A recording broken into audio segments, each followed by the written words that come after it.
Madlab Performance presents The Lab Podcast. Here's your host and chief mad scientist, Dan Gilbert. Hello and welcome everybody to The Lab. I'm surrounded by a lot of guests today, but first let's talk about our executive producer, Alec Bulat. How you doing, Alec? Doing pretty well. Also kind of confused with a lot of guests, but I'll let you get to that in a second. Yeah, there's a good amount here. We have little Jack Gilbert over here. Oh, true. Okay. And then we have the Wolf Dog. Of course. No explanation once again. And Jack Flowers, fitness coach, quarterback guru, good at all things that he does. Jack, how are you doing? That's a stretch. Very well. Happy to be here. Thanks for having me, fellas. We're glad to have you. Jack Gilbert, hit me with that promo real quick. Today's podcast is brought to you by FNX Fitness. If you're looking for a supplement company that will help you rise up, look no further than FNX Fitness. With products ranging from Recharge to help amp up your workout, Restart for your AM protein blend, and Rebalance for all of your super green needs. That's what I need. Whether it be gaining muscle or just looking to live a healthier life, FNX will help you get there. For 15% off of all FNX products, use code MADLAB. That's a capital M, capital L. Very important. Make sure you put that in at checkout. Let's get you one step closer to your nutritional goals. Nice. Thanks, Jack. That's a lot of It's a lot of woohoo. Yeah, I was gonna say FNX probably appreciated that one. Today, subject matter. You have something that you wanted to say? Nah, Get off I your was chest? gonna talk go about ahead your and- week. You want to talk about your week? You want to talk about your week? No, you stay right there. The subject today: common lifting injuries. What causes them and how to prevent them? I wanted to leave you on a cliff, Alec, and get you I was worried. gonna say you really had me hanging there for a second, buddy. Yeah, That's important. Yeah. Hopefully our listeners appreciated it as well. It's like almost like the beginning of a good horror film, but not even close. yeah. Let's say, but hopefully not scary in any fashion, right? Throwing me back to some like middle school English with the cliffhangers. I'm loving it. There you go. Yeah, I like it. So, really quickly, wanted to give a big shout out to one of our fans, Max. He's a buddy of mine from back in Seattle. He is actually the one who recommended that we talk about this subject. And from his recommendation, we were like, you know what? This is a really important one for us to talk about, right? Especially for like people who are new to fitness. I think it's arguably one of the most important ones that we've gone over so far. I'm really excited about this today. I don't know about you guys. How are you feeling, Jack? I agree. I feel like you can kind of expedite the process a little bit if you know a couple things, know what to avoid. So, Yeah. Agreed, 100%. Sweet. You ready? You ready, Dan? Mad scientist? I would say I was born ready, but I would be lying. I wasn't born, I was built. Okay. In a lab, Alec. There you go. That's what we needed. But yes, I'm ready. Okay, cool. So today, and the structure that we're going to do this, how we're going to do this going forward today, guys, just to kind of give you an idea, is we are going to talk about the lift first, right? And this is for all of our listeners as well as the YouTube compatriots. So it is going to be lift first, probably the most common injury we see with that, what causes it typically, and then we're going to go through as well how to prevent them so you guys can take something away from this and be like, all right, how am I going to enact this into the gym? That's what we want out of this. We want you to have something to take back to the gym with you after this podcast episode. So we're going to start really simply with the deadlift. Probably the one where people, would you say probably the most injury prone lift for new lifters, right? Maybe one of the top? For sure. In fact, I think that you have a lot of people that cut that lift out completely. You even have some of them that get advice from medical practitioners, just be like, no, don't deadlift anymore. Don't deadlift anymore. Even though it is a pretty natural human movement, we would say. Absolutely. One of the most natural human movements. One we of the could most really important. You can make an argument. Yeah. Picking stuff up. Yeah, putting it down afterwards, even, which is also exciting. Yeah. Jack, what would you say that you see in the deadlift the most common area injured? Lower back for sure. I'd agree with that. I feel like that's kind of a no-brainer. I don't know if you'd agree to it. Yeah, absolutely. That's kind of what we had all thought about beforehand. We talked about this a little bit, like what's the injury that we see most commonly associated with the deadlift? And it's typically the lower back, right? That's where you see, you're just talking about doctors who say not to deadlift anymore. They're typically giving that prescription, quote unquote, right? Because somebody has hurt their lower back, right? Mm-hmm. Yeah. So what do you say is one of the like major causes, Jack? Because you see this all the time when you're training. A form breakdown. I feel like just not knowing the proper angles and core activation. I feel like that's why the back goes a lot of the time, is not understanding just how important your core is, really in all movements, but especially the deadlift.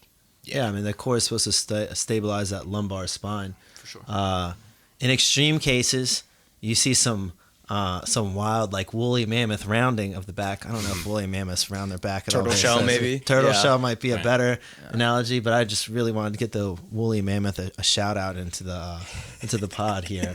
But Bring it back, man. Bring it back. Bring it back from extinction. Like it. You know, the turtle's already around as much as I like them. But yeah, you see that crazy rounding of the back, and then obviously there's no stability of the spine. For sure. People somehow get away with it even for years like that, which is amazing to me because it looks like one rep and they're just going to shatter. Dude. Seriously. Oh my God. I've seen people in the gym, and I know you guys have too, where they're rounding so aggressively for so many reps and they do it week after week after week. Just and slap a belt on, man. It'll be fine. Right, exactly. Yeah, and that's a good point. You just wonder how their discs aren't just blowing up on them, right? Like herniated disc is one thing. They might have a, herniated disc issue that they're just kind of not addressing. Who knows? But the reality of it is at the end of the day, like these guys are just going after it with that rounded back, and they're just hurting, I would imagine, every time they walk out of the gym, every time they're deadlifting. And I actually wanted to address something really quickly that you had said because I really liked it. And I think it's one of the main things I think of, as well as, being able to like keep your core controlled. For sure. Is creating those angles necessary to lift, right? So when it comes to that, when it comes to the deadlift form, what are you seeing break down as far as people's angles and like how they're creating them? I feel like the biggest thing is they try to do a squat instead of a deadlift. I see that a lot. I think Dan's point about the rounded back is a big one.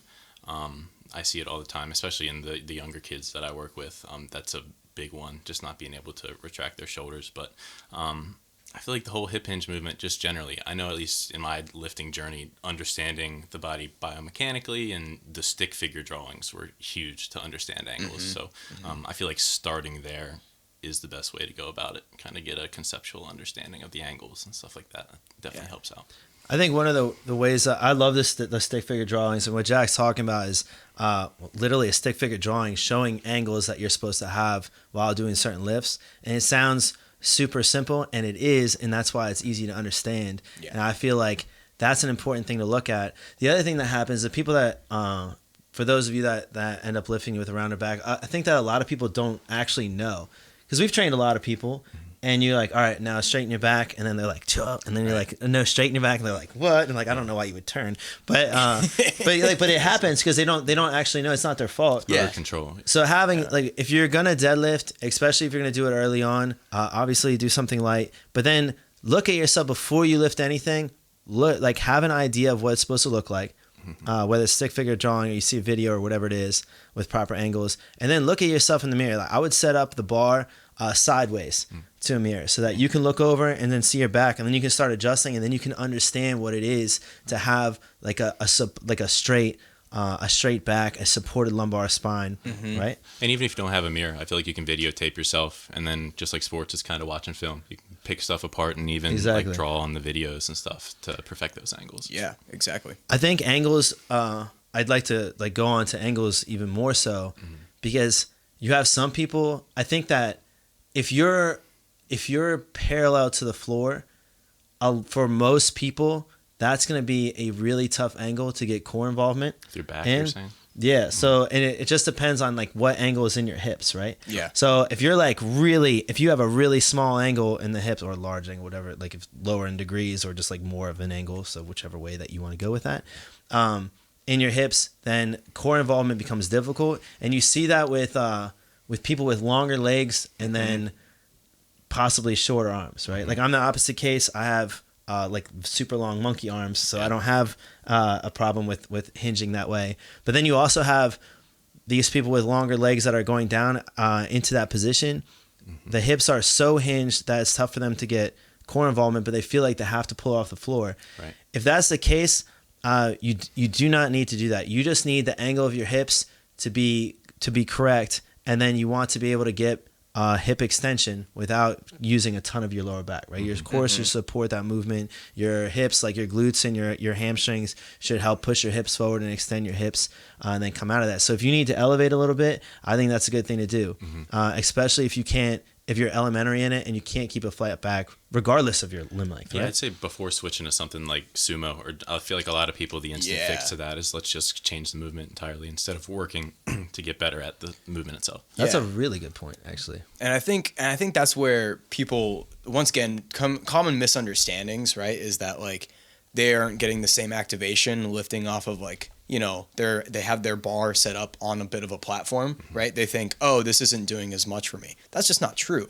right? It's still stimulating the same muscle growth. It's still going to be stimulating in the same fashion. You're just going to be able to get into position a little bit more efficiently up until you get the mobility and get to the point where you get the understanding and the proprioception to get down into that position from the floor. So don't worry, guys. If you're taking it off a 45-pound plate, it's not taking away from the lift. You're not losing any of your gains. You'll be fine. It'll be cool. You don't have to switch to sumo. You can still get there. You just got to practice consistently getting into the right position. Right? It's just as simple as hip flexion, hip extension, right? Yeah. If both of us, Jack, you're much taller than me, although you don't really have a problem deadlifting, but if we both get into position and our hips are at like a, let's say 40-degree angle is ideal, and we're both at a 40-degree angle, but yours, from the floor, yours is even less of an angle. Let's say yours goes down like 25, 30 degrees, but then you elevate it and you're at a 40-degree angle, and I'm at a 40-degree angle from the floor and yours is elevated, then we're still doing the same thing, right? We're moving from a hip angle of 40 degrees, and then we're extending fully. Right, so like that becomes the same lift. Unless you're gonna compete, then worry about always pulling it off the floor. But again, based on limb length or just based on your ability level until you can get down to the floor, I would definitely encourage elevating it. And an interesting point. I feel like this is kind of going to be a recurring theme throughout, but it's the ego lifting, right? I want to do what he or she is doing. Yeah. You know? So they see someone lifting from the floor and pulling a bunch of weight. Especially if it doesn't look good, they'll just replicate that. You know? I think ego lifting plays into every single one of these injuries we're going to talk about today. 100%. Sure. And I can't say I've never been guilty of it. Of course, we all have. I've definitely been guilty of it. Definitely. For sure. But I do want to say, mad scientist over here has an ego. So. To wrap back, if you guys can't pull off the floor, probably shouldn't even consider going into a competition, right? So, if you can't have good technique pulling off the floor, work your way to the point where you can do that first before you decide to sign up for that powerlifting meet. Right? But if you can't deadlift, you can definitely still power clean for sure in just high volume.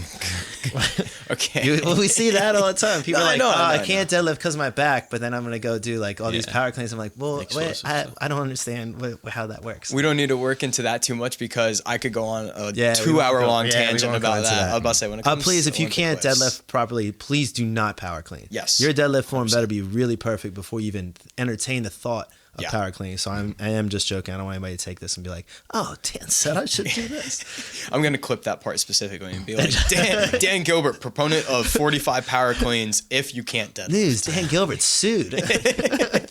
So I do want to say one more specific thing about the Actually, I have the a couple deadlift. things to go. Okay. Continue. You go ahead. Hopefully this maybe might cover one. Who knows? We'll find out. But I just really wanted to note this one specifically. This is how I think about it a lot too, right? Is when it comes to, I'm an Olympic lifting coach, so that kind of stuff to me is huge, right? The thing that I think about most often is bar path, right? When it comes to deadlifting, when it comes to good call. Stuff like that, right? Squats, anything. A lot of it's going to come back to bar path, right? Do you have a vertical bar path with less horizontal displacement, right? Oftentimes, right, when people are injuring themselves, even if they have a good setup and are creating good angles through the deadlift, if that bar path strays away, right, it has a little bit more horizontal shift, right, you're not keeping that bar path straight, then that's actually when you're going to create that change in the fulcrum of your body, right? It shifts from the hips a little bit more to the lower back. Center of mass. Exactly, right? So that's going to change a lot of the lift for you too. So if you're wondering, why am I hurting even though my technique looks like what they were talking about, this might be something to consider. Dan, do you have anything to go on just that? Just in layman's terms, because Alec's a very educated individual, and that might confuse some people. If the bar starts to stray away from you, so like starts to move forward and gets away from your shins, every quarter inch that happens is going to be more stress. The less that you can use your hips, and the more load that's going to be on your lower back. And like I had a client that I was actually taught to, when she deadlifted, was taught to, she needed to clear her knees so badly, like she needed to roll it forward. So we had to, and she's done a great job of fixing that for sure. But as you know, she would do that, and then her back would bother her. Go figure how that works. Exactly. For sure. Exactly. But I think that's a big one. I think that's a really good point. Yeah, and I think the just to kind of give people an idea of, okay, how am I going to prevent that, right? What I would go on right away is checking your lat engagement, right? So are you engaging your lats during the deadlift? Are you pulling that bar into you? Does everything feel tight through your upper back as well as your lower body, right? So that's something to think about going forward. And that's what a lot of people don't think about that either, which is really important. Sure. Lats are a very big part of the deadlift. People think it's just a lower body exercise and then maybe some grip. But no, that's a good point as well. Continue on, Alec. Sorry. No, Jack, any input on this? I think you guys nailed it. Yeah. Another thing that I see as well, everything can be perfect. All your angles, your vertical displacement, like all of that could be like great. But then you still feel it in your back. You still injure your back, right? We see that happen a lot. True. And that could be either a little bit of ego lifting and too much weight, for sure. But then it also could be core engagement, right? So a weaker core that's not able to do anti-extension properly. Anti-extension, we're just talking about, just for everybody listening, your core's ability to stop your lower back from arching, so going extension. So the opposite of that rounded back. That we were the talking woolly about. mammoth back has been coined. Yeah, so then your lower back feels like, either because of a weak posterior chain that has trouble extending your hips, or a weak core that can't stabilize the lower back will kick in and try to help out the lift. For sure. Right? So if you are feeling reps in your lower back, then either the weight is too heavy for you, and this is assuming your form is perfect, because likely you'd look at form first. Either weight is too heavy for you, you need to go lighter, or you need to work on some core exercise, some anti-extension exercise, maybe some elementary things like the plank, maybe some 90-90 stuff against the wall, maybe the dead bug, stuff of that nature. Would you guys agree with that? Absolutely. Jag, actually, I have a question for you. So in your training, right, if you have somebody who is having that issue, right, stabilizing, their form looks good, but they're just not, as soon as they pull off the ground, right, they're just losing that core control. What are some of the things that you would help with trying to, like, essentially get their posterior chain to be able to active in their core to be able to stabilize through that entire movement? It's tough. A lot of the times it just comes down to honing in on the bracing. I feel like just working on basic stuff. I mean, dead bugs, hollow holds, things like that, especially for the young guys. They just don't understand, to use your word from earlier, because it's one of my favorites, the proprioception and how to feel when their core is actually engaged. So at least with most of the kids I work with, I feel like that's the big thing, just having them learn how to activate their core. You can't do something you don't know how to do. A lot of times it's just new, and to your point, it just takes repetitions to hone in on. For sure. And to Dan's equal point is that, you shouldn't be doing weight that you can't pull, right? If your core is, if we're being honest, I deadlifted yesterday, and I definitely did weight that I probably shouldn't have done. Went up to a weight that I haven't done in a while, and I'm feeling a little bit in my lower back. So we make these type of mistakes. And your form was perfect, because I saw it. I know. You watched, and it looked good. Yeah. But my trunk hasn't had to stabilize that much weight in a long time. We're talking pre-COVID. You could do that much if you haven't. That's why I was looking at it, and I was like, how are you able to deadlift that and you haven't been lifting for a year? I'd be at like half that weight, which is pretty honestly. impressive. I was about to say, that's a lie, first of all, foremost. So I don't know, man. I fall off a cliff fast if I don't lift, like real quick. Yeah, I don't know, man. I don't know. I can't explain that one, but just to make sure that we continue on, I actually want to go to another lower body motion, unless you had any final. One other point that I'd like to bring up is earlier you touched on a little bit, Jack, was the belt, the use of a belt, and I think that is a really important thing to talk about. As in, when should somebody use a belt versus all the time that they deadlift or do anything, and they use the belt. Can we talk about that for a little bit? We saw that video of the guy using the belt for his wall balls, and he was using it for literally the entire workout. It just had it strapped on. It's just like an accessory, right? Yeah. People just immediately put it on. I feel like you can totally make an argument for not using it at all.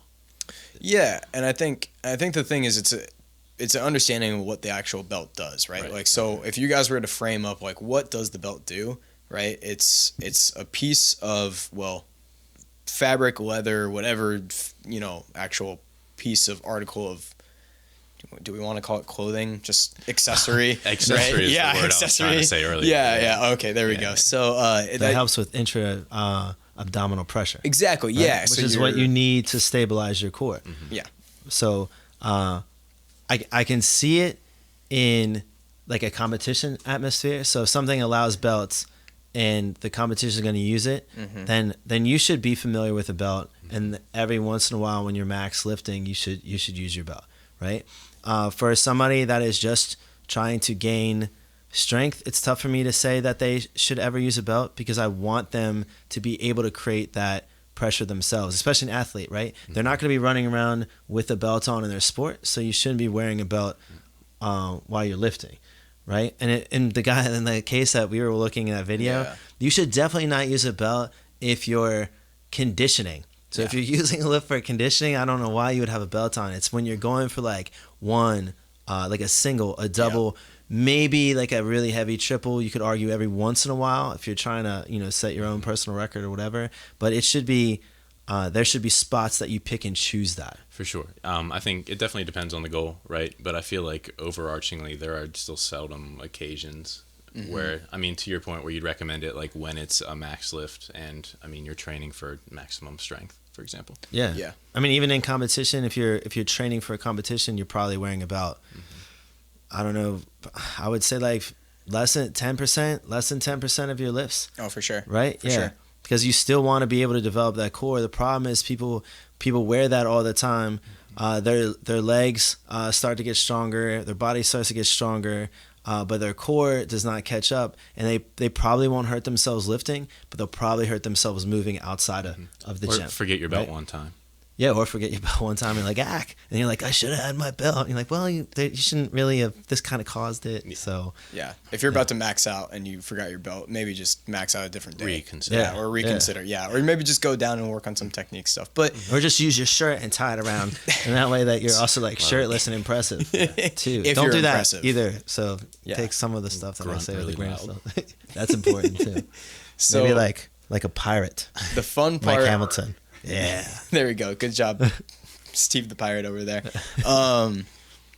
So yeah, the belts are an interesting one, and I would actually go as far to say that like unless you're competing in Olympic lifting or powerlifting, there is no need for a belt. Granted, I have seen bodybuilders or physique competitors that use it so they don't grow in, they literally want that pizza shape, right? They want their abdominal muscles to not have that type of hypertrophy, even though it's dangerous. It's dangerous, yeah. It's like if foot they binding in a way. If they understand, exactly I don't agree with it completely, but if they do understand the risks of it and don't argue against the risks, then it's just like, all right, well, I'm going to go play football. I'm going to fight. I know I'm going to get hit or I'm going to get punched in the face, right? Yeah. Then you know the risk of your sport. So if you do understand that and you're doing it from a competition standpoint to give you an edge that's legal, like I could get that if you really want to go that far with it, but again, you need to understand the risks of it. Exactly. For sure. But you guys are former athletes and contact sport athletes, right? Too. Yeah. So I think that's an important distinction because you have to stabilize your core a lot, right? So would you ever say that it's necessary for a football player, rugby player, whatever, when they're training in the gym to have a belt? No. Necessary? Absolutely not. Yeah, I would say no. Yeah, no. Because you're not using it in the game. Right. You're not stabilizing you're not strapping on your belt pre-game. Yeah. Just let me get my Rogue leather belt. See guys just hilarious. I think you both made the really important point that if your training is not directly relating to something you're trying to work on, then what are you getting after? Exactly. And I think that's and kind of a little bit of a side subject of what we were talking a lot about today is going to be like, okay, well, when you're training, you have an idea in mind of what you're trying to go after, right? Mm-hmm. So, but speaking of belts, I think this is an important segue for our next topic. Is it the wrestling belt? Yes, it's going to be. We're going to give you the championship belt tonight, buddy. I thought that's going to be it. You're the WWE champion of this room. Ah, yeah, that's not a really hard room. So You guys are Jack's been rolling too. Has he? Yeah, Wait, yeah. Before jiu-jitsu? you, yeah. Oh man, okay. I wouldn't say I do jiu-jitsu, but I've done jiu-jitsu a couple times. Well, like anything else, like Jack comes in and he's one way, and the next time he comes in, he's like 10 times better for no reason. And you're like, how do you pick this stuff up this quick? It took me like 2 years to get to where. So he obviously learns everything fast. I mean, trying to not get strangled, I feel like naturally you pick up quick. Well, I'm not particularly bright, so it takes me longer. My body's like, this is okay, So yeah, well, I mean, good who needs for you. to breathe though? Yeah, I say that's good, man. That's good. I'm glad That's you have fun. a natural reaction of not, having your circulation cut off to your brain or not being able to breathe. That feels good. Yeah, it's reassuring to say the least, for sure. I'm not a big self-preservation guy. I think is probably one of the issues. So the belt. The belt. What we're going to transition to next is our next big lift of the day is going to be the squat, right? Yeah. So one that you also see a lot of people belt up for quite a bit, even though I don't really necessarily want to go right into that right away. But Probably the same things with the belt, same right? things, yeah. I was about to say it's pretty much the same general ideas of what we're talking about with the deadlift applied to the squat, et cetera, right? So, but when we look at the squat, and we were talking about this once again beforehand, the injuries that we see most commonly with people who are squatting pretty often, right? Especially newbies to the gym, knee pain, right? Yeah. So what do you guys think about that? What's going on with the knee pain with the squats? Would you go back to angles again?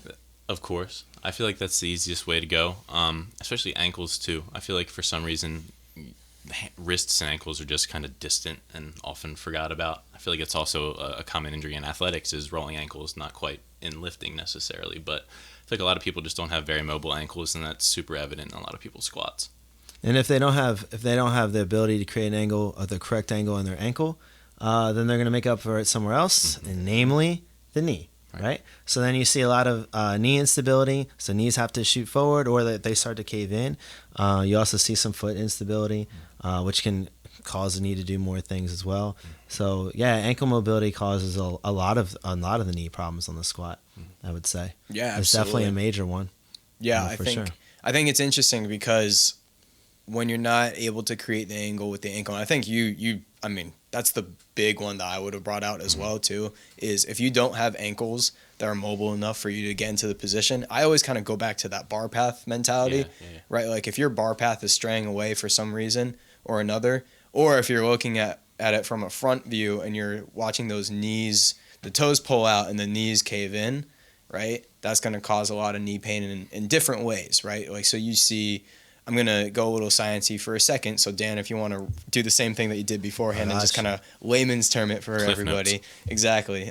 So like we're talking, if we're seeing a lot of like that internal rotation and those knees caving in, oftentimes that's going to put a lot of stress on the TFL as well as the IT band, which causes a lot of knee pain too. And we're not even getting into the discussion of the actual ligaments going on in the knee as well, right? Like you could be potentially putting a lot of pressure on the MCL, a lot of exactly shear force. So ACL, PCL kind of issues there as well. And I think that's something that isn't as quite as people aren't coming out of the gym blowing out their MCL very often, but they are getting that knee pain from tension related to the knees caving in during the squat, often coming from not being able to stabilize through their hips, but also not having the mobility necessary to get down into the squat properly.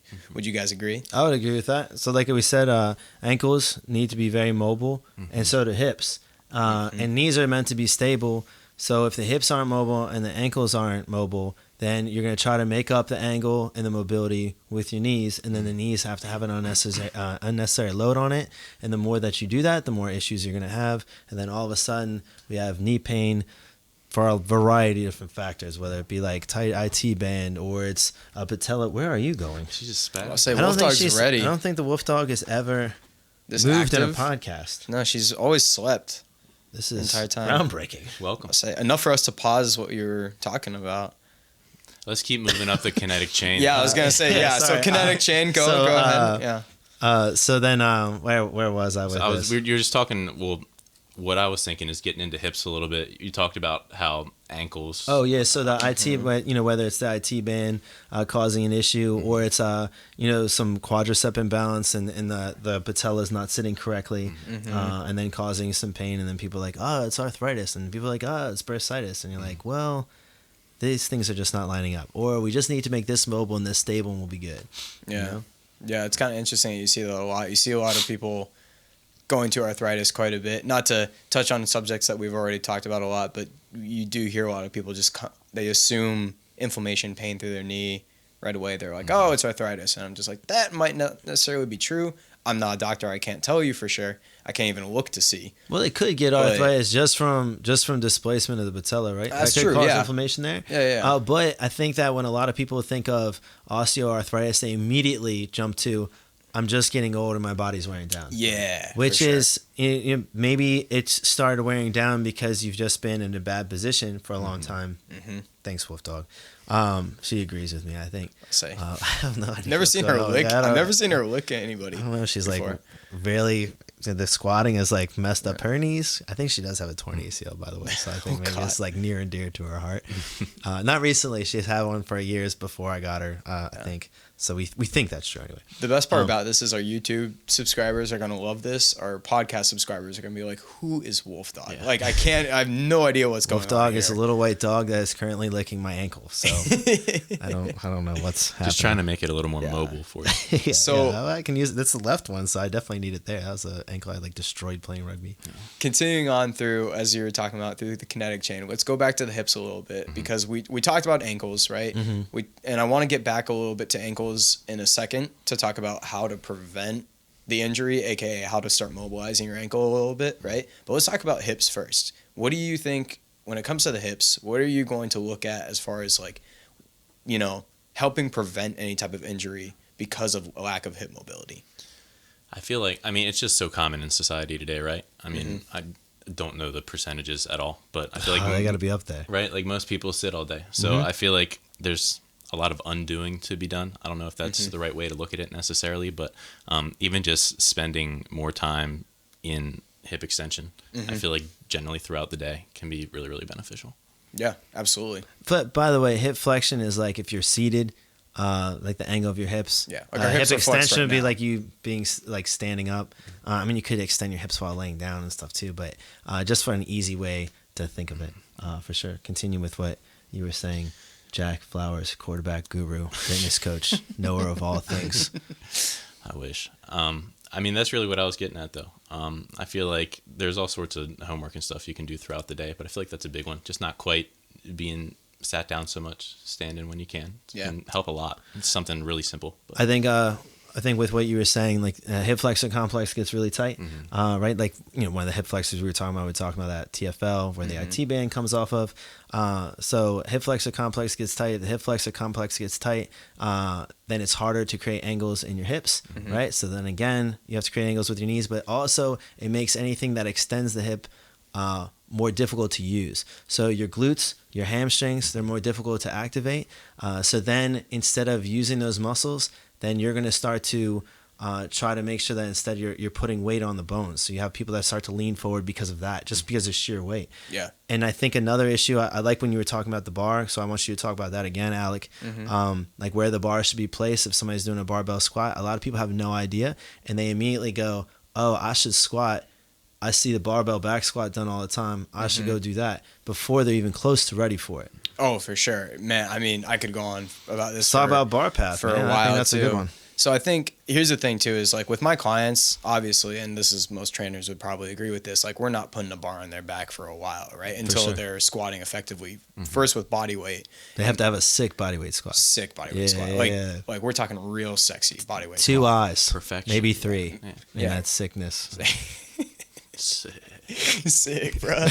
Anyways, so yeah, you should be looking at a good body weight squat, as we just said, sexy, sick, whatever you want to call it, right? Whatever adjective you want to use, before you're even considering putting that bar on your back. And here's the thing: is this is where a lot of people get confused as well. Is there's multiple different back squats, right? So there is what we like to call the low back squat or the high bar back squat. Sorry, I didn't say low bar. Low bar back squat. high bar back squat. See, you picked that up though. True professional. I was gonna say, I literally caught myself as I was saying. I'm like, oh, there we go. So we got there though. So the difference is going to be basically where the placement of the bar on the back is, right? So as somebody who is, let's say, an Olympic lifter, right? They're going to be high bar back squatting, which means that the bar is going to be sitting essentially at the top of the traps, right? That's where you're pulling that tension down, top of the traps.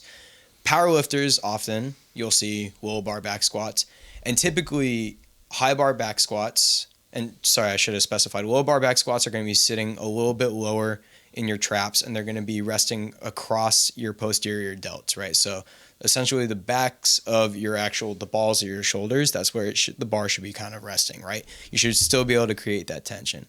But with that said, the thing that a lot of people don't understand, right, is they try and go, let's say, right into high bar back squatting. You have to actually have more range of motion to be able to high bar back squat than low bar back squat. Mm-hmm. And even though it seems like not a lot of difference, right, that bar is only about an inch and a half difference really in placement. There's not that much change, but it completely changes the angles that you're trying to create. Mm-hmm. And so it does often make it a lot easier. Low bar back squat is not something I would teach anybody right away, but it is a little bit more effective with people with ankle and even potentially hip mobility issues. And another one I want to go into just for like a quick sec, and this is one for all the people out there who are trying to get into lifting in general, front squats. Now that's one that I see a lot of people have a lot of issues with, right? Because we were talking about ankle mobility and hip mobility. For that front squat, you want really good ankle mobility through it. You need to keep your trunk very upright through that, because once again, you're changing, crazy core stability and too. Crazy core stability, right? Because it's creating, once again, it's the force created from the front squat is going to be different on your core, and it's going to be challenging more anteriorly than posteriorly in that sense, right? Especially because you have to have good shoulder blade stability as well. Like there's a lot that goes into it. But the important part is because humeral mobility too, really important for sure, and that's why it's so important to know when you're squatting, right? When you're front squatting, let's say. So for all those people right now who are lifting and they're just like, "Hey, I want a front squat." That's what happens. They come up to me in the gym and they go, "Hey, I want a front squat." And I'm like, that's a weird way to come up to me, but all right, I'll teach you. Do they do a dramatic pause too? Yeah, usually. Like I just did? Yeah, for sure. Okay, that makes 100% sense. 100% of the time. Yeah, that seems normal. Okay. Mm-hmm. So, hey, I want a front squat, but I feel like I'm not able to hit a position effectively. You should, in my mind, be able to back squat. Why, man? Why are we doing this? Nothing. No, I was laughing at something completely unrelated. Not even true. You're staring straight at me as you're laughing. Let's continue. Sorry. I need to know what's going on through your brain now. So you were saying hey, teach me the front squat. Continue, Alec. So you should be able to lower bar back squat and high bar back squat, in my perspective, pretty effectively before you even try front squatting. Once again, because those angles are much more difficult to create, you need a lot more mobility through ankles, hips, etc. Core stability. I think a lot of people don't understand these progressions either, which I think is important. Like even what you said before we even get into the front squat and back squat, you should have a good body weight squat before you think about barbell squatting. Yeah. To me, you should also be able to load your without a barbell, load with a dumbbell. Yeah. Get into a goblet squat. Are you putting unilateral movements in there somewhere? I think you should be doing unilateral movements throughout. Even if you have to stray away from bilateral for a little bit and go unilateral and just like work on split squatting into rear foot elevated or Bulgarian split squats, whatever you want to call them, into like weighted lunging and stuff like that. I think that's the great way to improve your squat without actually squatting. Right. Mm-hmm. Obviously, you should still do a progression of squatting, but you can be doing all of those at the same time. I don't think you should just do bilateral until you're good at it and then go, oh, now I'll do unilateral. That to me should not happen, because most of human movement is unilateral, right? Sure. And if you're an athlete, I mean, most of athletic movement, I was like Mike Tyson. Most of athletic movement. So got that unilateral. Cartoon stuck in your head, huh? That cartoon is amazing. There's a Mike Tyson cartoon I just found out about like the other day. My sister sent me it, and I just thought it was the greatest thing ever. And I went down a rabbit hole for far too long. But shout out to Mike Tyson for that cartoon. Sponsor us. Anyways, sponsored by Iron Mike Tyson and his tiger. So Jack. Yeah. if you were to start off somebody, right? Let's say they do have a good body weight squat, right? What are you taking to them? What are you taking them through right away after that? So I feel like it depends on the individual. I'll either try to progress them into like a body weight split squat. Okay.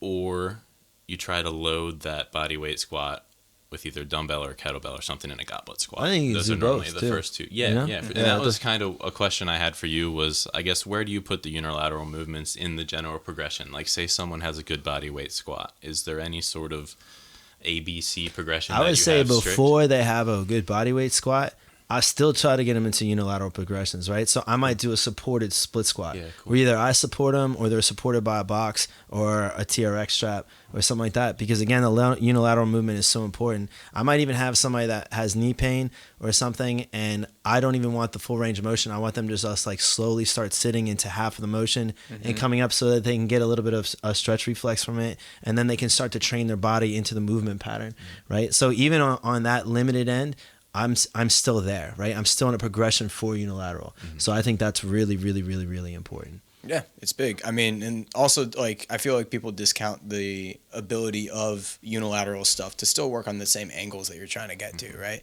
So, dude, like, why? Because I have a weird brain. And like, you'll say something, you're like, I'll discount this. And I'm like, well, 30%, 40%? What kind of discount are we talking about? And I just like, just not something dude, that you're getting in my head, man. I like can't say anything now without just, I was going to say. That's why I try to stop from saying it. I'm like, are we going to be able to podcast together now? now? Don't talk, Dan. Are we going to be able to do this? I'm going to shut down like Wolf Dog down here. I don't know why she just... This makes no sense to me. She just like curls up down there. Continue. You're right though. Like it's a really good point. Am I? Yes, you are. Okay, yeah, thanks. Thanks. Great points. Appreciate it, brother. It's my own brain that's getting in the way. Yeah, I appreciate it, man. Yeah, deep down. Yeah. I'm going to make sure I do more dramatic pauses for the rest of this podcast. So let's go ahead and, That was a good one. Yeah, I'm about to say, yeah, right. You like that, huh? That's a great one. That one was a pregnant pause. Due tomorrow. Oh my god. Oh man. Now I'm in my head, man. I can't even think of the pause every single time. I have a great point there that I don't want to get missed. Actually, I think that you were making when you were talking about high bar, low bar squat, right? You were talking about shoulder mobility. Yeah. So actually, Mike, you kind of had this issue. Not to call you out, but I think it is an important thing. Mike barbell back squat's great now, which you guys have seen as well. But he could goblet squat a pretty ridiculous amount of weight. Like he'd get 90s or 100s and then still could not barbell back squat the bar. Like it was a struggle for him, and it was all completely not doing anything with his legs but shoulder mobility. Yeah. Right? Sure. So make sure that shoulder mobility is not limiting you when you get underneath the barbell. If your goblet squat is really good and your body weight squat is excellent and those things look great and you're like, man, I go on a barbell with no weight and I can't keep form, it could just be like chest tightness or like lat tightness. It could be just like an issue in just your overall like glenohumeral mobility. Yeah, right? for sure. I wanted to make sure that we hit that so then people don't have that frustration, because I think that's a big thing. An important part. Jack, go ahead. I was just going to say, kind of similar to just the societal trends, I feel like tight chest from poor posture is definitely a big one to be addressed too. So I was just glad you brought that up. Something that's often overlooked in a lower body injury. Which segues perfectly into our next movement. If we're ready. I don't want to segue too fast. No. Hit it, man. Do All it. right. Next lift that we're going to talk about is the bench press. Aha. And I think that a seated society does... I know some excitement over there, Mike Hamilton. His favorite lift. I know that people get tight in their chest from a lot of computer work, a lot of sitting and stuff like that. But a lot of times, too, it's also the programming in the gym, right? They're bench pressing. Even if they only work out one day a week, what day is it? Chest day. Chest day, gentlemen. What day is Monday? Chest day. Chest day, right? All the time. International chest day around the world. It's not even just here. Everywhere. International I feel like we created this international thing. Like I don't feel like people in Denmark are saying they're like, it's Monday, let's go, guys. It's time to do some chest. Lifters. Yeah, or like Bulgaria or like Russia. Yeah, I was saying Bulgarians don't do chest day. They just they do Bulgarian. They do the RFEs. They're like Bulgarian split squats, and that's what we're calling it because it's our country. And I'm like, I get it. I get it. And actually, they're much more right. Yeah. It's one of the best unilateral movements you can do. Sidebar subject that I want to touch on a different podcast. Why is every country named lower body exercise some type of Eastern Bloc European country? They figured it out. They did a lot. They did a lot with lifting, though. Yeah, well, yeah. Yeah, so you have a lot of famous lifters and coaches that came out of those areas. Yeah. So I think that's more of what it is. Has to be. So, I would imagine it. I don't know the history of it necessarily. We could get into this at a different time. But let's go back to the bench press. Although you would think that like you would also have some names for like you probably do. I just can't think of them off my head for like the Chinese should have a because they're excellent lifters. Yeah. As well. So The I don't know. Idahoan press or something, right? We should create our own. Yeah, the Idaho potato smasher. Or something, I don't know. That's like the Snoop Dogg joke. Along with Carnivore, I was about to say, along with Carnivorios. Carnivorios was a great joke. It was. The My Snoop only Dogg. good one ever. I actually didn't clip the Snoop Dogg joke. We'll get to that later. But You should not. for now, clip we that need one. to worry about the Idaho potato smasher, or what we're actually going to call the bench press. The So, bench press. Yes. Yeah. So the bench press, one of the most common exercises. It's one of the ones that people use as a benchmark for their strength. Pun intended. Pun intended. There you Everyone. go. That was a great dad joke. Thank you. That was Snoop Dogg joke. I am a overall. dog. I'm a dog. He's just like hit me with dog, and then I made me go from a dad to a dog real quick. It's like a magician. You're like wizard.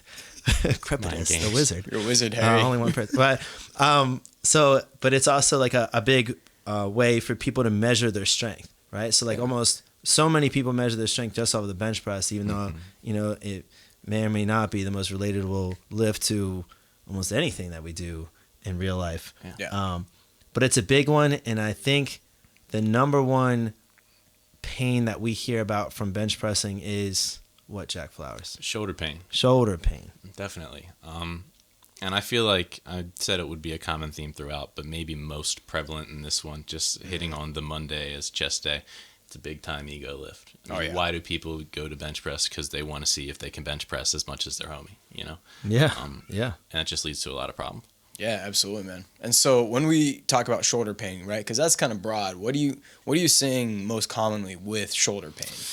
There's a man. I would say that the most common cause is one that is that's gradual, right? So like there's some other ones, and we'll talk about all of them because there's some screw up in form for sure, and all sorts of things like that. But I would say you're programming horizontal pushing constantly, because that's what bench pressing is. Just you're just pushing horizontal, Overuse. right? And then also push-ups are a common exercise. So then you're like bench pressing plus you do push-ups at home and stuff, and now you're just getting so much horizontal push. So what's getting tight? Your chest muscles, right? Your pectoral muscles, pec major, pec minor. That's starting to pull your shoulder forward. The more forward my shoulder is, the less I'm actually able to engage my chest, and the more pressure that gets put on the front of my shoulder. So you get a lot of shoulder pain just from smaller muscles doing what they're not meant to do.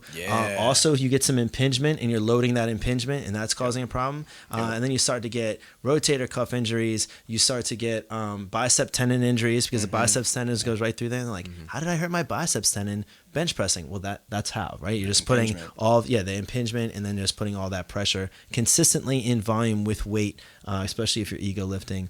I think I would say, if I was just guessing, that would be number one for me. And I really like what you said specifically about, those synergist muscles, right? The ones that are going to be helping out those pecs typically in internal rotation, right? Like we're talking about those shoulder muscles that they're like overactive because your chest is so tight. Yeah. I think that's a huge one, right? And I love that you brought it up, because I think that's one that people don't think about very often, right? So they don't really.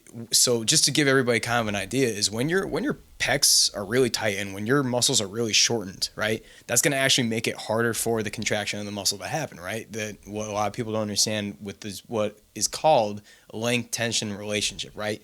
So you want to have There you go. good all length. Sciencey. Yeah, I was about to say get all sciencey. Pull me back. But you're if I right. need. No. This is Yeah, good. yeah, This yeah. is good. This is good. So you sure you're not going to laugh at me today? No, I'm not. No? Well, I don't Okay, know what cool. you're gonna say next. No dramatic Wise pause. wizard. Yeah. Who knows? We'll No find promises. out. Yeah. So basically, when your muscles are held back like that, right? So when they're tight and they're not able to actually fully contract consistently, that means that the muscles that help you and assist with that, right? Those shoulder muscles especially, they're going to be doing a lot of that extra work.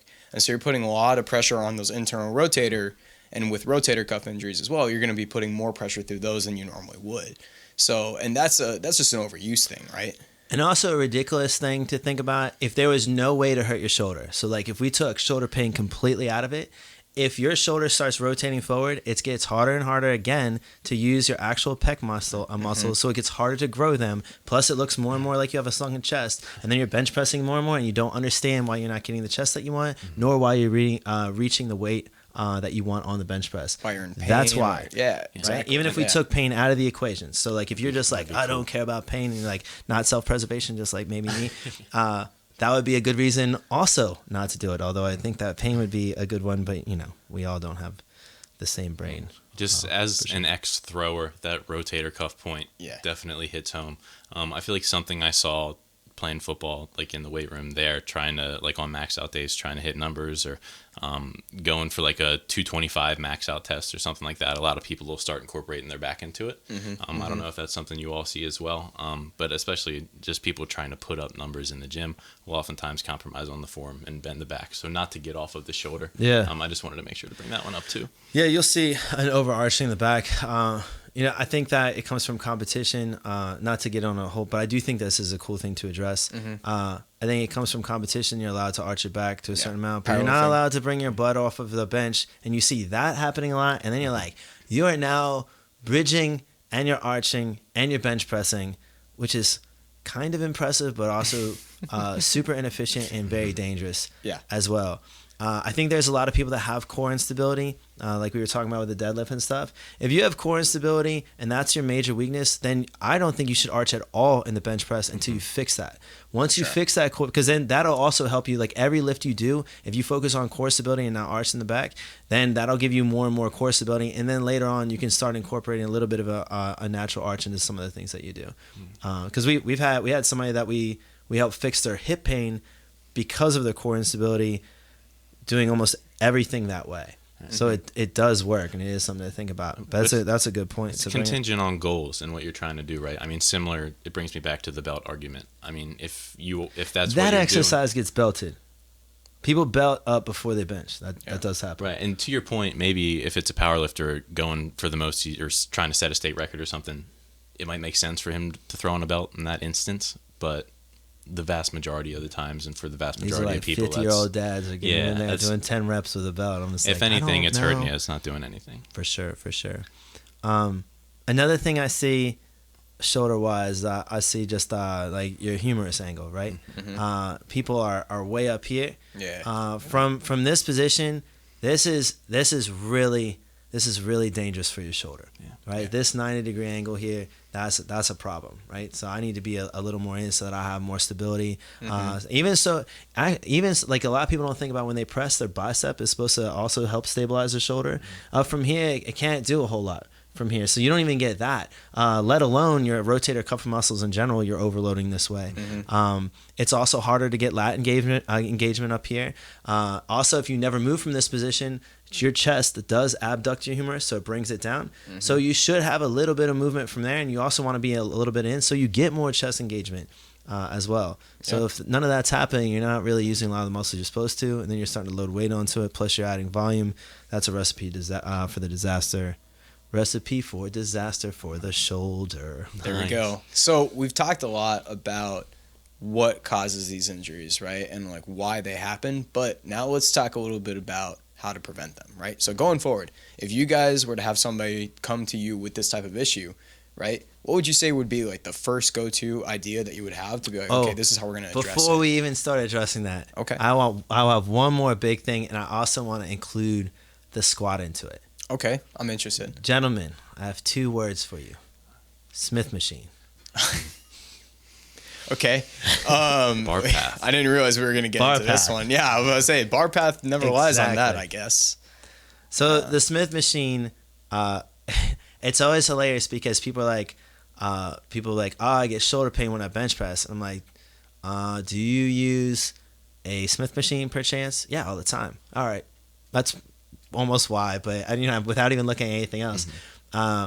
Both the squat and the bench press you create a ton of angles in the squat, right? So some Smith machines do have a little bit of angle to them, but those angles are for people of a certain height and a certain limb length. So you might have 1 out of 10 people that actually can squat with a proper angle, and even then I would kind of argue that as well. So the squat, you need to have good torso to shin angle, and that's really hard to hit when you're squatting with a Smith machine. So it's a good way to either hurt your knees or hurt your lower back. Yeah. For sure. From a bench press standpoint, when you were talking about bar path with the bench press, you push up, and then where else do you push? A little bit towards your head, right? Smith machine does not allow that. You do need that slight angle to keep the pressure and the weight where you need it, like where your body naturally moves it. If you don't, it's a recipe for disaster, especially in volume, to mess up your shoulder. Yeah. Now, there's been studies on it, on both of them. There's some really good studies out for them. I suggest, if somebody doesn't believe this, to read them, because there's a lot of people that are Smith machine heroes. And I get it, because it does seem like it's a great piece of equipment, and the idea behind it, like theoretically, makes a lot of sense. Mm-hmm. But unfortunately, it's not a good idea. Besides even talking about stability, and trying to gain stability in your lifts. And so if you're using that as the main thing for some 2 major lifts, that's also a problem. Yeah, absolutely. I mean, I wouldn't even program Smith machine stuff for anybody other than like inverted rows. Maybe I was about to say doing body weight rows. Yeah, I was gonna say I wouldn't use it. Or elevated push-ups for somebody, like somebody that can't do push-ups. Right. Yeah. What is around the Smith machine that's attached to it that I could use? Maybe the weights on the rack. I saw somebody squat on the Smith machine. They were using a pad, and they didn't have the safety bars in. Mm-hmm. And the pad slipped down on the back, and because the bar couldn't go anywhere, it just yanked them straight down and broke their back. Yeah. You watched that? I watched that. I was actually, oddly enough, there was a squat rack right next to it. Okay. I don't know if you were, Mike, it was in that gym. We won't name the gym. Yeah, because everybody did do what they were supposed to do, so it wasn't the gym's fault anyway. Mm-hmm. But it was for a gym that I first met Mike, and it happened there. So, and also, that's pretty brutal, man. It is brutal, but I had to call the person's emergency contact. This is a real thing. So the emergency contact that he had me call was a person that he was kind of dating, but not really, and she was a stripper. Nice. Yeah, so I had to have this conversation with this girl, and she's like, "I'm his emergency contact," and I was like, "Yes, well, this is very awkward." I was about to say, that got really weird really quickly. Yeah, it was a very weird gym, I feel like. That's interesting. Yeah. To the fitness industry. I was about to say, where do we go from here? I don't know. Yeah. We're correcting the bench press problems, though, gentlemen. Yes. So not people's home lives. Thank Where God. do you guys suggest gripping the bar? Do you suggest switching around with grips for bench press? That's a tough one, because I think it does have to do with like once again, let's go ahead and just take Dan for instance, right? Like Dan, your arms, as you like to say, are really long monkey arms, right? You have very long arms. Yeah. So his grip is probably going to be a little bit different, but it's also dependent on what type of development you want out of it, right? Because if you're close grip benching, right, you're clearly going for a different type of muscle development and strength development out of it, right? So for everybody who doesn't know, close grip is going to be a lot more tricep active, right? And so the wider you're getting, more often than not, you're going to get a little bit more pec active, right? Ideally. So it depends what you're going for. I think that's kind of the way that I think about it, is like if I'm trying to get like a standard, just chest development, right, then I'll probably have them grip it into a comfy position where they're wide enough that they're not, using too much tricep. That's the first thing I think of. I'm like, what is a comfy position? That's the word that goes through. I'm sorry, Alec. I can't. I was about to say I can't win with this guy today. I came in ruthless today. What did I do to you before this, man? Did I offend you in somehow? No, yeah. No, I don't know what's going on. I was gonna say this is a good setup for the. Today I had tea, and I was like, I'm gonna have tea for my caffeine, and then I had a Jocko. Oh, I saw that on the desk. Yeah. I thought you bought more, and I was super sad that you didn't get like a case. I thought about getting a case, but then I was worried that I was gonna keep drinking them, and I do love Jocko. I think that they're good. They don't have a ton of caffeine Sponsor in us. there. Yeah, I would love if we could. I love Jocko's products, by the way, but and there's nothing bad. There's nothing like terrible in it. Mm-hmm. However, I already had like a double like thing of tea, and then I had the Jocko, and then I also drank the coffee at Mike's right before here. So you're getting caffeinated, real Dan. caffeinated. Yeah. So I'd like to blame it on that, but I'll write you a formal apology letter after. Okay, I actually look forward to that. Handwritten. Yes. So you handwritten, maybe not handwritten. I'm about to say, type that one out. I don't know what this says, Dan, but I appreciate that. No cursive, yeah. I don't think I even remember how to write in cursive.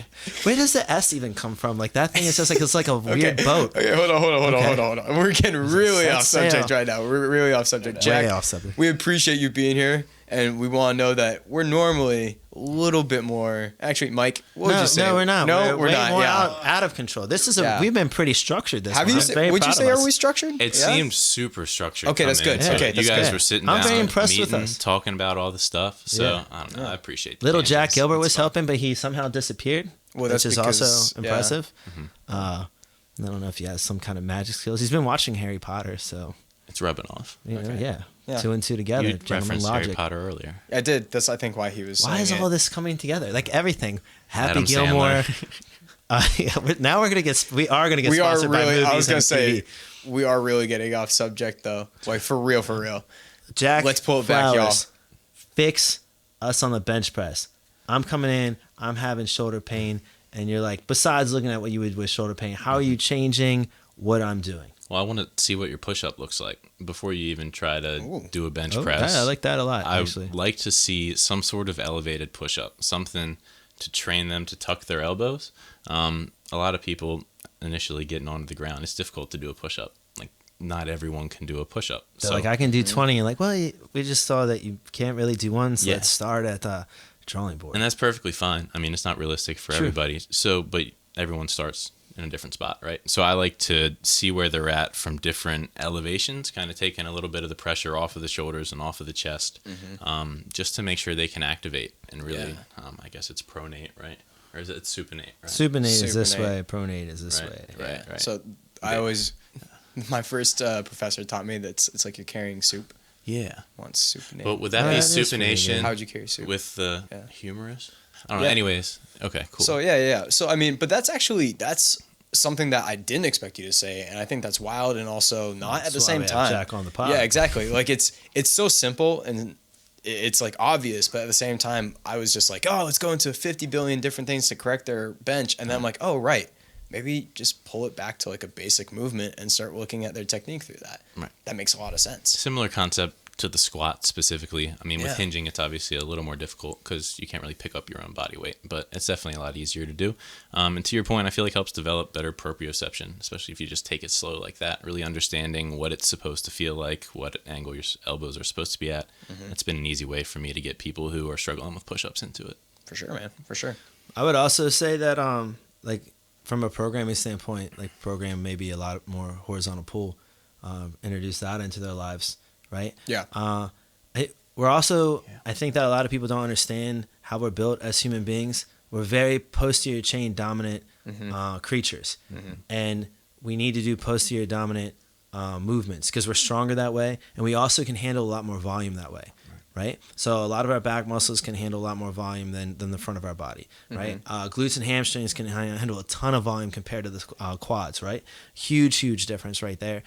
So we need to think about that, and we should need to program accordingly. And I don't think that a lot of people do. You know, they're doing all that horizontal pushing, and then the fact that we're a seated society, also we're doing anterior stuff all the time. Yeah. So we have to pull back Hey. and go into more posterior chain development Yeah. for sure. Not only because we are more dominant that way, but then also because our society is so much more anterior dominant. So then we almost have to, besides doing what we're meant to do, also correct what we're already doing. Yeah. And I think that is a big thing when it comes down to this, and then also the other lifts as well. For sure. I feel like it's almost counterintuitive, right? It Because that's not what you see in the mirror. When you look at your physique, you can't really look at your back that easily. So I feel like that's really often overlooked. And something that once Dan started teaching me his methods really resonated with me. And really, like I said, I was a thrower, so my shoulders are all sorts of jacked up. But really starting to row and putting an emphasis on that and just band pulls and stuff like that has really helped me. Really helped just relieve some chest tightness and stuff like that. So Exactly. great. Nah. I would also say like working on external rotation of the humerus too, right? A lot of things, especially throwers, like a lot of internal rotation, right? You need to start to work on baseball players. We work on a lot of external rotation, right? Quarterbacks, a lot of external rotation. People that have shoulder pain, if you look at any physical therapist, a lot of their stuff is going to be external rotation, and there's a reason for that, right? So I think that's really important to put into your programming in general, but certainly if you have shoulder pain. Absolutely. Now, if you do external rotation and you have shoulder pain while you're external rotating, then that needs to get checked out, right? Yeah. Because then that's something different. That's something else going on. Well, maybe more extreme case of what is going on, for sure. But I think that's really important to look at And a lot of people don't look at that either. So what would be one of the go-to external rotation movements that you'd go to? One of my favorite movements of all time, and I hate to say that I made anything up, but Yeah. I hate the normal face pull. Yeah. So I think that if you look at the chest, what does it do, right? You push in front of your body, you definitely push across your body with it. And you're talking like pec major, pec minor. Also takes the humerus and it internally rotates the humerus as well. And then it also takes the humerus and it adducts it. So it brings it closer to your body. So then how can we do the opposite of all of those lifts? So if I'm standing in front, if I'm standing like in front of a cable or a band attached to something, I'm going to have my arms internally rotated and low. And then I'm going to pull up to a diagonal. I'm going to externally rotate as I come up. My elbows are going to come up, so my humeruses are going to abduct. And then I'm going to pull towards my forehead. And that's going to be my face pull. Because I want to do the opposite of all three of those movements. If somebody can do that well and they can get strong with that without being upper trap dominant, so I don't want them shrugging while they're coming up there. And I also don't want lower back arching to try to get involved. If they can start to do that with really strict form, nice and controlled, with more and more tension or more resistance, then I think there's less and less of a chance that they're going to hurt their shoulders and they're going to have healthier shoulders. For sure. I also love the band pull apart. I think is a great one as well. So those two are staples to me. Yeah, no, I agree. I think those are something that everybody should be doing. If you're thinking to yourself, man, I have some pain from bench pressing so commonly, right? What I would suggest right away, take a look at how often you're bench pressing, maybe kind of bring that back, work on your push-ups maybe a little bit, maybe. But the first thing I would say is start working on those pulling motions. Start really working your back strength. Start really working that external rotation. And horizontal pulling, specifically, because the other thing people think about is they'll go, all right, well, I did chest, now I can do back. Right? Width versus, what's the word I'm looking for? Width versus thickness for back. I feel people look for that. That's a good point. So I think that a lot of back movements are thought of with a lat in mind, but unfortunately, if you are overdeveloped, like if your chest is really tight, the lat does a lot of the same things that the chest does, right? It also adducts the humerus. It also internally rotates the humerus. So if your only back exercises are super lat dominant, so like where you're doing like your horizontal rowing has you bringing your elbows in, so abducting your humeruses, adducting your humeruses, AD, or you're doing something vertical. You're doing a vertical pull, especially if it's like doing like a wider grip pull up or something like that. Then you're probably just still causing more of the problem. You need to get into that middle and lower trap, which is really, really important. Not upper trap, middle and lower trap. You need to get, and like being able to stabilize your shoulder blades through those muscles, which is why I like the face pull, which is why I like the band pull apart, for sure. And even if you're not benching a ton, I feel like you can still have shoulder pain. I mean, shout out to my mom. I had to shout my mom out. She was just experiencing some, right? That was not who I was expecting to shout out to. So over COVID, she just came to me and said, hey, my shoulder's hurting. But to the point, even if you're not benching a lot, you can still get shoulder pain just from societal positions. We've talked about it the whole podcast, but band pull aparts, the external rotations you're talking about are super accessible movements that people can just do in their homes. So it's super important and really easy. Did she start doing this? Nice. How's she feeling? Much better, yeah. So she band pull apart. She's been going to physical therapy for a little bit too. Miss Flowers. All she's saying is pulling. Yeah, nice. And that's what you see in like physical therapy. So I think that's the way that we need to correct these things. Absolutely. Start pulling, start getting medial and lower trap. Trapezius, it's 3 muscles, not one. So medial and lower is what we're working on, not upper. Upper helps stabilize the neck. Absolutely. Good stuff, guys. Some other stuff. So, anything else that we want to touch on before we wrap up today? No, I think this is a good one. No surprise, Jack Flowers is also good at podcasting. So, put that onto your belt. It's been fun. Thanks for having me on. Yeah, appreciate it. It's been great. All right, everybody. Hey, if you liked the episode, please remember to like, share, and subscribe on everywhere that you find podcasts. Also, remember to look at our YouTube channel under Madlab Performance. If you like that, remember, like things, subscribe to us, and then turn on those notifications. Get those little bells ringing every time we put out an episode, every time we put out a promo, every time we do random videos, maybe like making carnivorios. Just saying, that's going to be a thing. Anyways, stay tuned for that. So, put that subscription on, put the bells, get it going. Dan, back to you. Thank you guys once again for listening to another episode of The Lab.